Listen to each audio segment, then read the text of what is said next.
Welcome back as we kickstart the final hour of the show. We're going to have a little bit of fun now, getting all loved up. Is your romantic relationship, did it make it through 2020? Well, then a hearty cheer to you because it was no easy feat. Man, did we get tested as couples. You found ways to nurture each other, work together through very difficult, unprecedented, I'm going to use that word, the key word from 2021, but undoubtedly the toughest times that we've survived. So we have bid farewell to last year. We've done it, we've let go, we've processed that, and we want you to improve on what you achieved and continue to grow and strengthen your relationship throughout 2021. Yes, and today we are asking you, how do you and your partner set your goals for your relationship?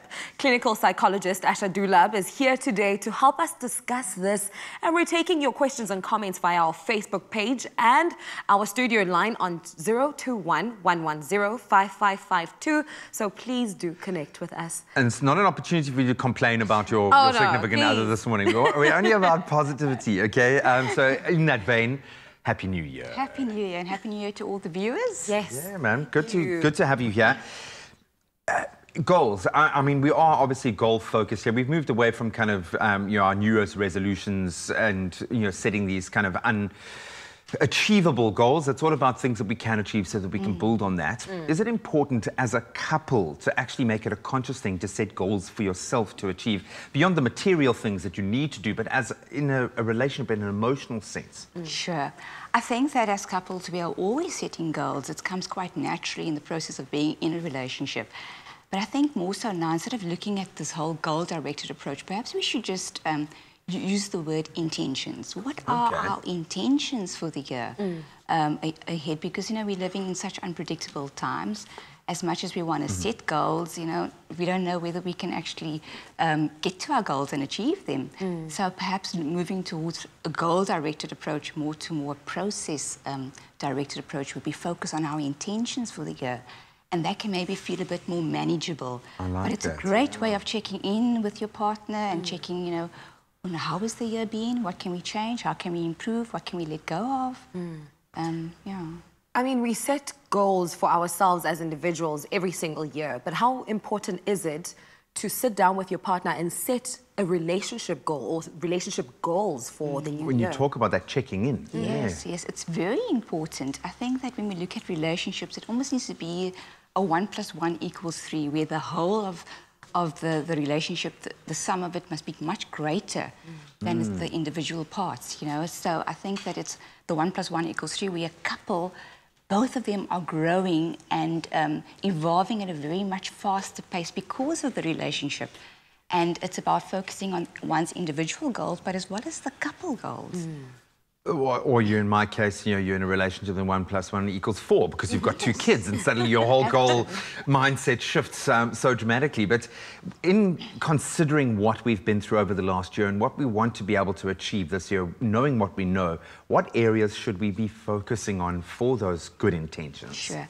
I think that a lot of people have just been focusing a lot on their overall well-being, which includes all aspects. It's our physical well-being, it's our emotional well-being, psychological well-being. Financial. Financial well-being, of course. I think last year has been a year of a lot of reflection, a lot of growth for all of us.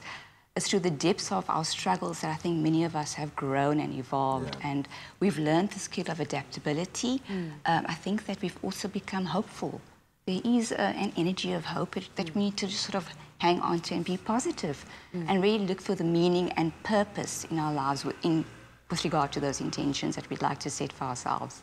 I love that so much. But then we find ourselves most often than not now in 2020, already in 2021, with so much happening, with family members dying because of COVID-19, that hardships can set us back. How do then we encourage each other to continue keeping our head in the game, keeping our heads, working towards the goals that we have set together as a partnership? Sure.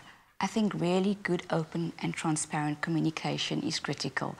If we can learn from the virus itself, the microscopic virus of COVID is so open and transparent. So if you can use that lesson and implement it in your relationships and have these deep, honest, open conversations with your partner and really listening very carefully to your partner's goals. What are their intentions for the year?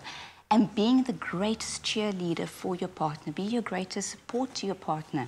Share in your discoveries, and that's how we grow and evolve together, so we can look at our personal goals as well as the relationship goals and the couple goals, and really just enjoy the year with a sense of hope and some positivity. Yeah, and I think we have learned a lot. We know, I always laugh about it now, like going into the second lockdown, how different that experience was, knowing what we know.